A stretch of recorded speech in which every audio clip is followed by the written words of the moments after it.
ওই তো দেখতে আর দিকে ওই যে হ্যাঁ তাই খুঁটি গোড়া এই তো এদিকে আমি যাব না সরে যাও এখান থেকে আমি তোমাদেরকে দেখাবো, তোমরা সরে যাও। সরে যাও ভিডিওটা করতে দে ভিডিওটা করতে দে সর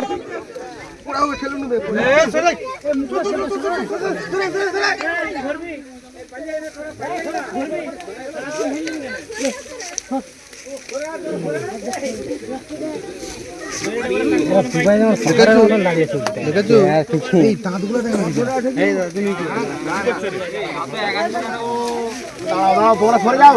এ কিন্তু মুখটা সরিয়ে দিবে, কামড়ি দিবে।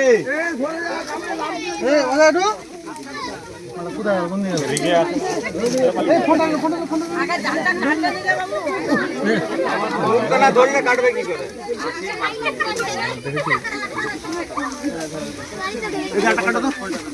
জালটা কাটো, আস্তে জালটা কাটো। এই সব কাম না আস্তে দুধ থেকে কেস্তা করে কেটে দাও আগে, তারপর আস্তে আস্তে কাটো। না রে তুই খুলো, কেটে দাও। কাটটা কাটো, কাটটা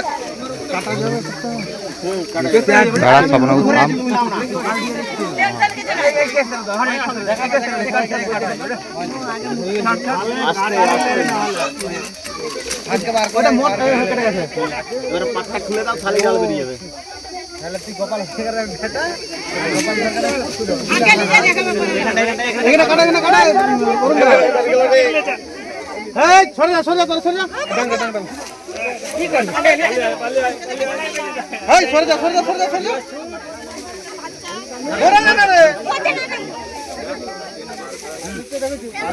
আরো আছে অরুণ দা করতে কেউ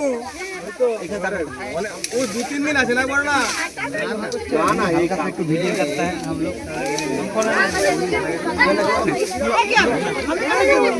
वहां के लिए आप टन टन टन हां এখানটা কোথায় আচ্ছা এখানটা এই যে আমার পায়ের কাছে এই সর যা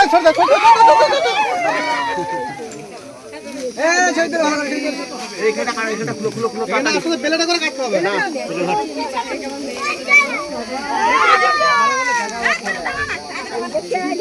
এইরকমই একটা সাদা আমাদের কিছু পর্যায়ে দাঁড়া খুলে দাও,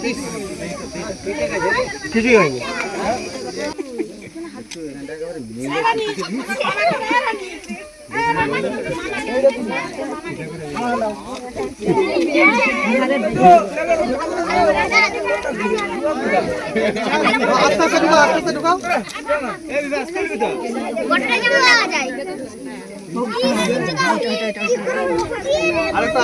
আরেকটা দিয়ে আছে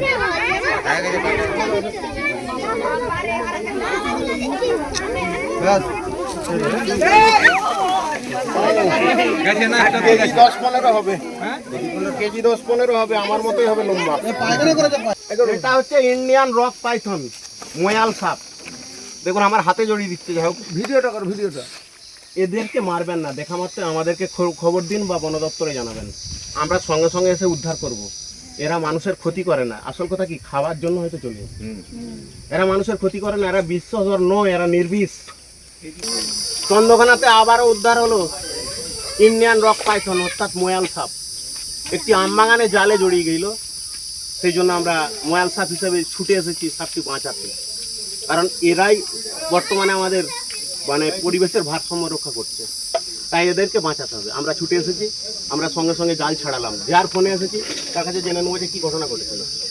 এটা আমারই বাগান, আমবাগান। আমি কৌশিক সরকার, চন্দ্রকোনা থানা। আমার আমবাগানে লেবাররা কাজ করার সময় খবর দিল যে একটা সাপ জড়িয়ে গেছে।